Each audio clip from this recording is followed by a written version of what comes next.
D H S related एक update आहे, जी last D H S झाली होती 2023ची. तर त्या भरतीला मुदतवाढ मिळाली होती आणि जिथे जिथे जागा व्हॅकंट राहिलेल्या आहेत तर तिथे लिस्ट लावायला सांगितल्या होत्या. त्या जागा रिक्त न ठेवता पुढले जे वेटिंग लिस्टमध्ये जे कॅन्डिडेट आहेत त्या जागा भरायला सांगितल्या होत्या. तर त्याप्रमाणे आता लिस्ट लागायला चालू झाले आहेत. काल पण लिस्ट टाकली होती, नाशिकची लागली होती.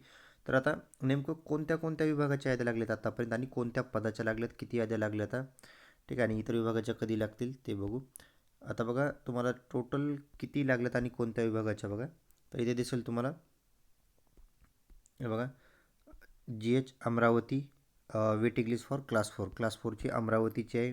त्याच्यानंतर नेक्स्ट याच्यामध्ये waiting list for multipurpose health worker district malaria office अकोलाची आहे. त्याच्यानंतर same waiting list for regular field worker male DMO Akola. Then waiting list for x-ray, ठीक आहे. आता हे एक्सरे असिस्टंटची DHS नाशिक. त्याच्यानंतर फार्मसी ऑफिसर DHS नाशिक.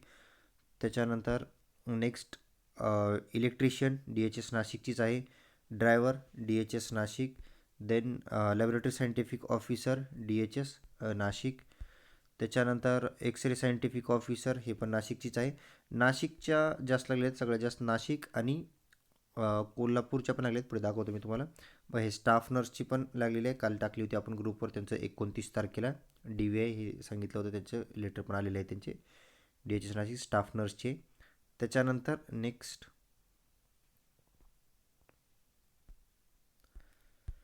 बघा, हे waiting list for MPW DMO अहिल्यानगरची आहे. त्याच्यानंतर MPW DMO Nashik, MPW male Dhule. त्याच्यानंतर ग्रुप डी पुणे.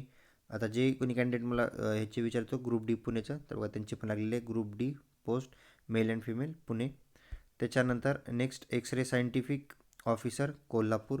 आता हे बघा कोल्हापूरच्या पण लागल्यात, एक्सरे सायंटिफिकच्या ऑफिसरची लागल्या. कोल्हापूरच्या कोणत्या कोणत्या लागल्यात ते. त्याच्यानंतर कोल्हापूरचीच वॉर्डनची पण लागलेली आहे, स्टेनोची पण लागलेली आहे. त्याच्यानंतर वेटिंग लिस्टवर हे स्टाफ नर्सची पण कोल्हापूरची लागलेली आहे. बाकी वेटिंग लिस्टवर हे BBSO कोल्हापूर. देन ठीक आहे, आता खालच्या ॲडव्हर्टाइजमेंट आहेत. तर थोडक्यात कोल्हापूर आणि नाशिक या दोन डिव्हिजनच्या लिस्ट लागलेल्या आहेत, सगळ्या कोल्हापूर आणि नाशिक, ठीक आहे. त्याच्यामध्ये स्टाफ नर्सच्या आणि बाकी कॅडरच्या पण लागलेल्या आहेत, ठीक आहे. तर इतक्या लिस्ट लागल्या आहेत टोटल. तर आता बाकी विभागाच्या लिस्ट लागतील का आणि कधीपर्यंत लागतील, तर बघा मी कालच्या पण व्हिडिओमध्ये सांगितलं होतं आधी पण, की सर्वच डिव्हिजनच्या सर्वच लिस्ट लागतील असं नाही. टोटल 8ला 8 डिव्हिजनच्या लिस्ट लागतील किंवा त्याच्यामध्ये गव्हर्मेंट प्रायव्हेट स्टाफ नर्सचं सांगतो मी. त्याच्यानंतर मेल गव्हर्मेंटमध्ये मेल फिमेल, त्याच्यानंतर प्रायव्हेटमध्ये पण मेल फिमेल, तर सर्वांच्याच लागतील असं नाही.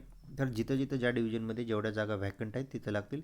आता नाशिक आणि कोल्हापूरची तर लागलेले राहिले, बाकी डिव्हिजनचे तर तिथल्या पण जिथं व्हॅकंट असतील तिथल्या पण लिस्ट लागतील. आता हे मॅक्झिमम कधीपर्यंत लागू शकतं, तर बघा याच्या आधी पण लेटरमध्ये मी दाखवलं तुम्हाला 16 फेब्रुवारी 2026पर्यंत मुदतवाढ दिलेले लिस्ट लावण्यासाठी. तर आता साधारण ह्याच्यामध्ये या महिन्याचे एक 10 दिवस आणि पुढले ते 16 तारखेपर्यंतचे एक 25-26 दिवस आहेत समजा.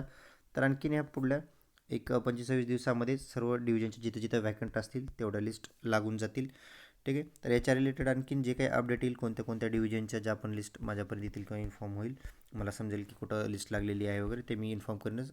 याच्या व्यतिरिक्त काही डाऊट असतील तर कमेंट सेक्शनमध्ये ॲड करा किंवा ग्रुपची लिंक आहे तिथं ग्रुप जॉईन करून तिथं विचारू शकता.